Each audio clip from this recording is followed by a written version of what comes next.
Welcome to the Barker Podcast Collection. I know who I am.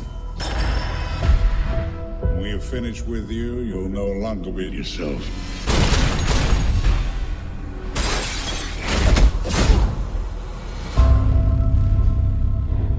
I remember everything. Remembering everything doesn't mean you know everything. Tell me.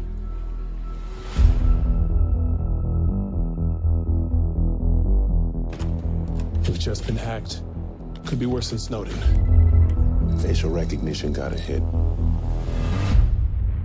Jesus Christ, that's Jason Bourne. Why would it come back now?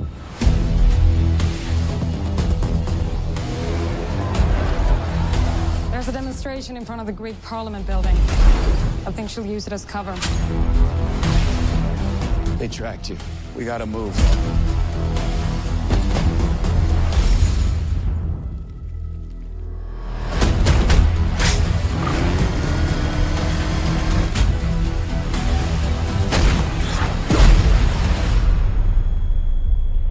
He's seen things. He knows things. What if he's not coming for us? What if it's something else? I volunteered because of a lie.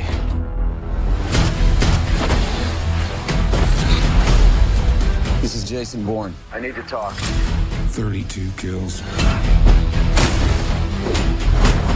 People are safer because of what you did.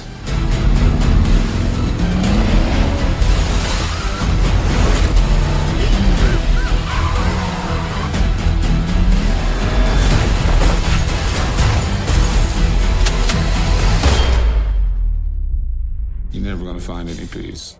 Not till you admit to yourself who you really are.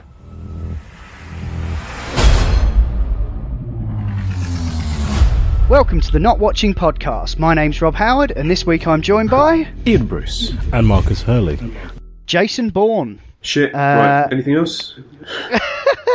Right, okay, so let's just set this up. So, the third one, Bourne Ultimatum, was about 10 years ago or something like that. 7 years ago, I think. Something like that. Paul Greengrass and Matt Damon walked away from it saying, you know, they were happy, they'd left it there, they didn't want to do any more unless there was a good reason to. In the meantime, we had a Jeremy Renner flick called The Bourne Legacy, which I never saw. It was did you see that? It was just... Was it? It was like a side thing. It was... Yeah. Yeah, it was okay. It wasn't offensive. Cool. It wasn't... It was better Was it than better Jason than- Bourne. Really? Yeah. So you really didn't take towards this? Because... Okay, You explain finish why you with the didn't like setup it. and I'll... Well, okay, so this finds him And I'll like dump a logo X for its number stinking face. Right. of... So this picks up, we find Jason Bourne, or David Webb, whoever you want to call him. Spoilers for the Bourne trilogy. If you haven't watched those yet, then why are you listening to this?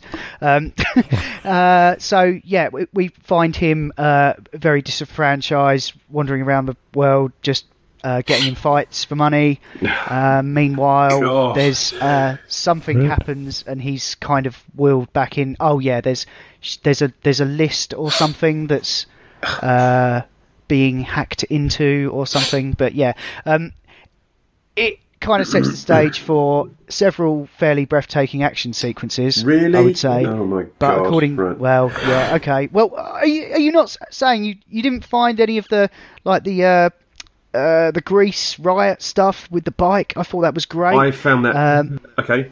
You finish and I will... Yeah, I will well, let go. you can pick a hole in it, and I will too. But also the whole the final sequence in Vegas, I liked as well, because having been there, I was but very aware I've of the not been there. geography of It that. was just mediocre. Okay, they crashed into a casino I spent the night at, But so I was that quite appealed to you endeared because that. you've been there and you've seen that. Yeah, true. Okay, so I think we can probably begin by the fact that the big problem with that first sequence is that it was very deja vu, in that something happens in that is almost an exact repetition of what happened in Bourne Supremacy. And that's my problem with the whole movie.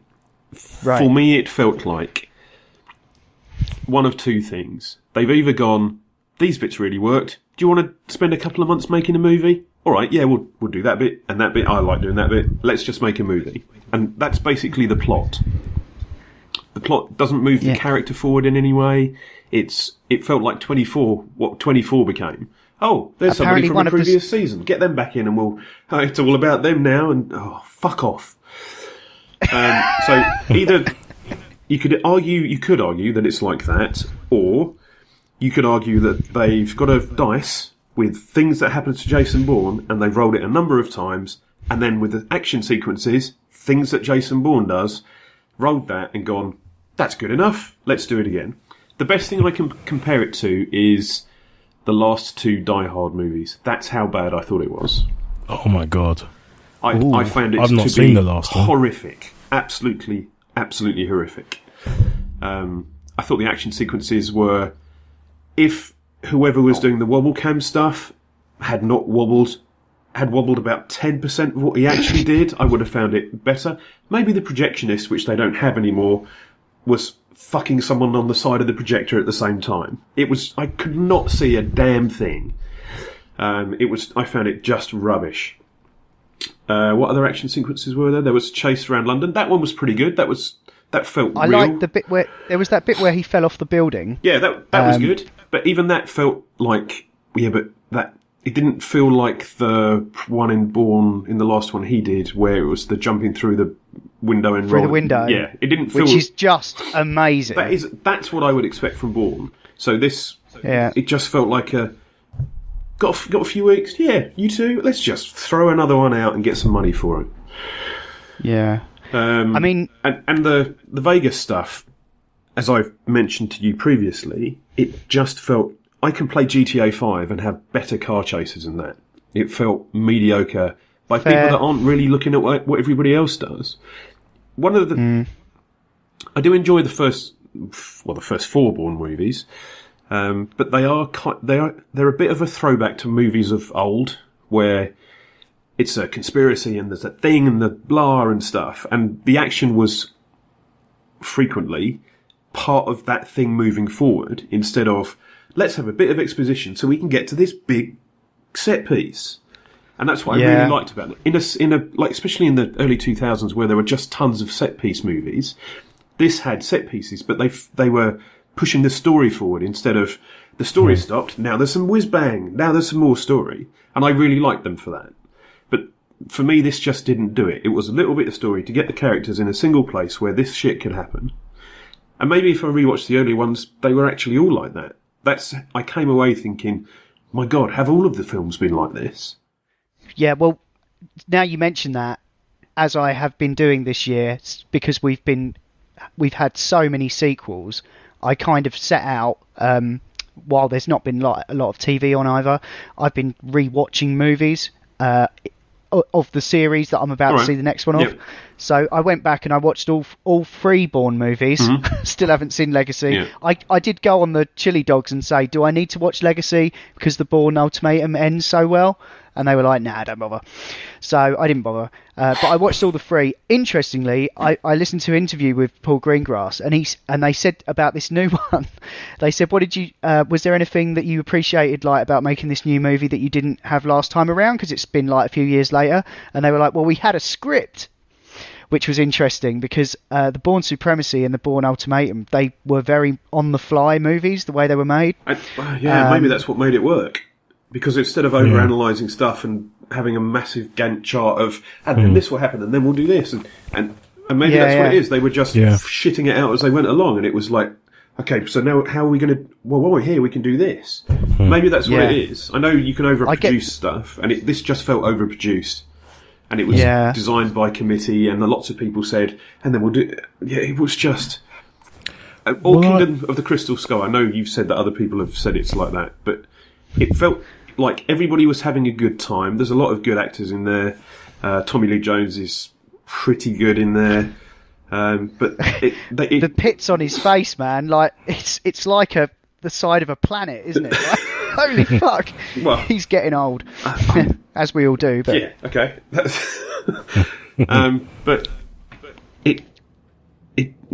I just I'm not. I don't wish. I hope I'm not sounding entitled, but I felt like how I did after Crystal Skull and the last two Die Hard movies. I stupidly saw Die Hard 4 at the cinema, and then went with my wife to see Die Hard 5 at the cinema, and I'm sure we're going to see Die Hard 6 at the cinema as well, because you'll never learn. We have, we enjoy him. His quips are good. We know it's going to be shit. Happy to go and spend the money. This was part of a series and a franchise that I really enjoyed, and I went in with reasonable expectations based on not having seen the trailer. I wonder if I'd gone if I had seen the trailer. I don't think I saw the trailer. And like those Die Hard movies and Crystal Skull, I was just... And my wife as well, she's got a thing for Matt Damon, and she was bitterly disappointed with this. She loves the other Bourne movies, and this was just... After about 30 minutes, we were looking at each other going, shall we go? This is shit. And that was after the Grease riots thing. We both looked at each other and went, why have we fucking paid for this again? We should have waited for it on Netflix. Yeah. But the thing is, you're right about the way the other films worked, because the first film set itself up almost in shades of a Gene Hackman sort Absolutely. of what's that name of the film? French Connection. French Connection. Where you're going from blow point out to with point. John Travolta, these old massive But it's point to point to unravel a mystery, and you're following wherever it leads you. So it's like, he goes to one point, he's got one little thread, he pulls on it, and it's got an address, goes to the address. There's someone else there because they're trying to cover up something that he's working the Conversation, on. Manchurian Candidate, Parallax View, all of these amazing 70s conspiracy things where it starts with one guy doing an ordinary thing and ends up with he's going to assassinate this person. And you don't know whether he's the good guy or the bad guy when you find out he was meant to assassinate someone. So you kind of think at the end, where he finds out who he's meant to be, is he going to suddenly be the bad guy and then go to prison? Because and you don't know, and it turns out it felt like a personal movie following this man while he had this personal experience. But I even forgave the second one because I think there were books as well, weren't they? The first two, I think Supremacy personally is the best one because it's got the second one is Supremacy because you've got the whole thing like the thing that happened in the new one, which kind of sends him on a bit of a rage, and then you've got but that didn't happen. Then you've got that card. Hey, I know they're different, but in as far as the films go, I think Supremacy is the best one. It was the best. It was the first Paul Greengrass one, and it had that amazing car chase in Paris, I think, where literally he goes sideways into Dread, and it's like it's like a fist fight with a car. Like he just planted the final uppercut on him or whatever, that is just so visceral. It's the best of the lot, I think. And it's visceral because it felt like a real car chase. There wasn't cars being popped out by the pop poles. The cannon, wasn't it? Did anybody look at that fucking edit and think that is not actually hitting that car that's popping out of the road there? That's all right. It's just a massive explosion, isn't it? Oh yeah. I think the idea was that the shaky cam was supposed to obscure that and make it feel more like. But I don't know if the guy had. No, I can't. I don't want to make it personal, but it felt less shaky by then. Or my eyes had gone. Oh, if I wobble my head in sync with it a bit, I can see what the fuck they're doing. I didn't find it that bad.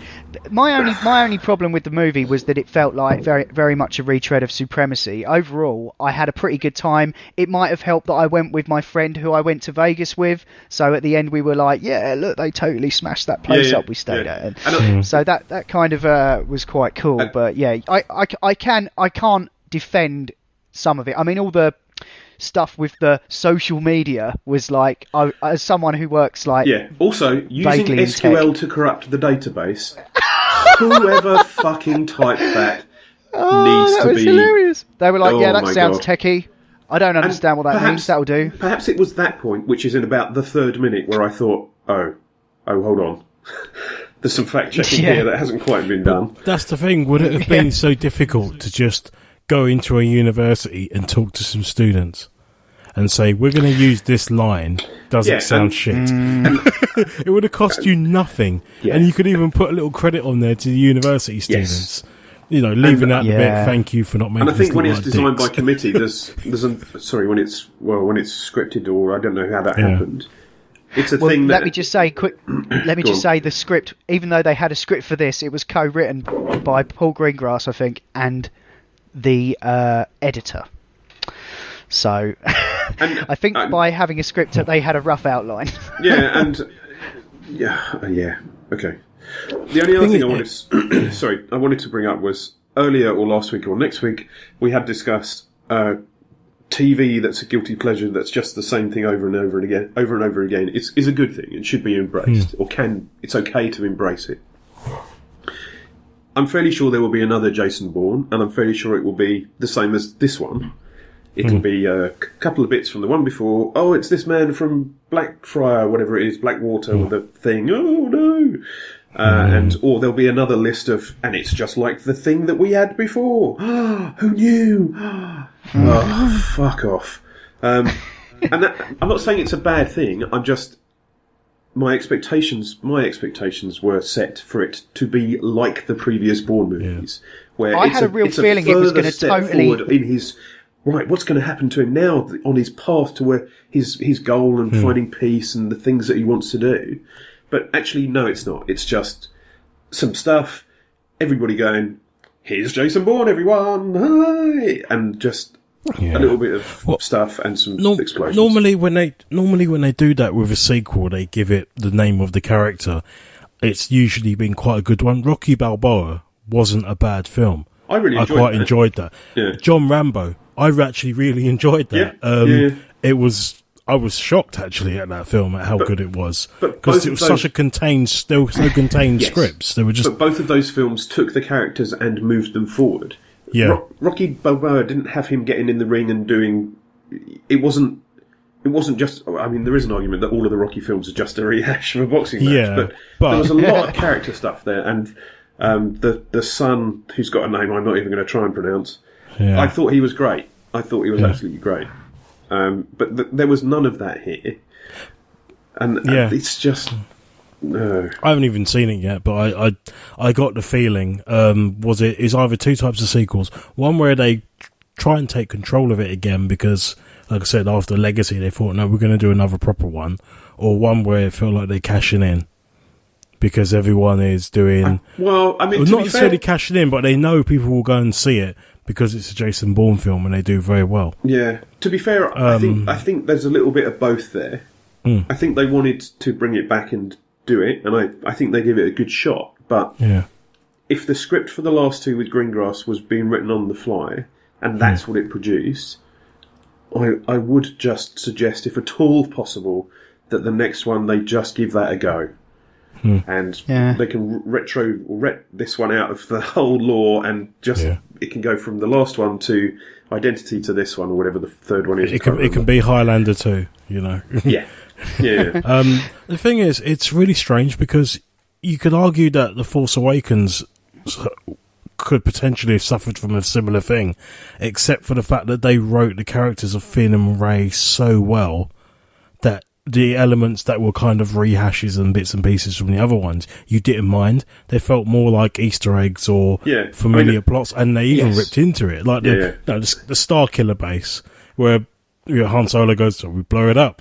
It doesn't matter how big it is, we blow it up. But that movie felt about those characters. It didn't feel like it's all the old characters with some new precocious little kids in the way. It's a case of they put the effort into making these people real, so that you cared and you went with them and you went with them on their journey, and they carried the film through. You know, the good guys, the bad guys, whoever it was on the screen at that point, you were invested in seeing what they're up to and what their motivations were and what actions they took. And the consequences. Whereas a lot of films I found now are just, like you said, it's this person's on stage, they're the main person, they carry the film because they're the main person, stuff happens, the end. Absolutely. Sorry, it's a bit of a rant, and it's probably not, it may not be fair to the people who were involved in making the film. But totally justified. It's definitely a don't wait for it to be available elsewhere on Netflix or Channel 5 at 1 o'clock in the morning when you're pissed and eating a kebab. I think if you can overlook its idiocy in the script department, there's some quite good fun action to be had. But yeah, I know you didn't like the shaky cam. I didn't find it too much of a problem. But I think that's probably because I'd watched 1, 2, and 3. Yeah, but kind of just before. So it's expectations, isn't it? The next Transformers movie I will watch, and I know it will be a fucking terrible movie. But I know that because that's what that franchise has become, and it's been a slow or a fast, depending on which ones you like and don't, a fast way to get there. The Bourne movies have always been excellent, and it's like they've been on a level thing, really. I know a lot of people I prefer the third one, but I think the other two are great as well. Yeah. There hasn't been a good one and then a shit one and then a good one, except for now. But so the expectations for what this one was going to be, those movies have set that by being as good as they were. I mean, there is an argument that you could say Last Crusade and Temple of Doom. The Indiana Jones movies had a bit of a lull in Temple of Doom, and Last Crusade was kind of okay, but it was a bit of a rehash. Yeah. But at least the characters were who they were, and you knew what you were going to get by the Last Crusade. Really. Yeah. I think it's become what Superman versus Batman was for you initially. You sound equally impassioned in your negativity. Maybe there's an extra 30-minute edit that will come out on the Jason Bourne Ultimate Edition. Oh, God. I hope not. And I would love to go back and have little bits filled in, the fucking wobble cam turned off, and some better editing for the fucking Vegas car scene, where it felt visceral instead of...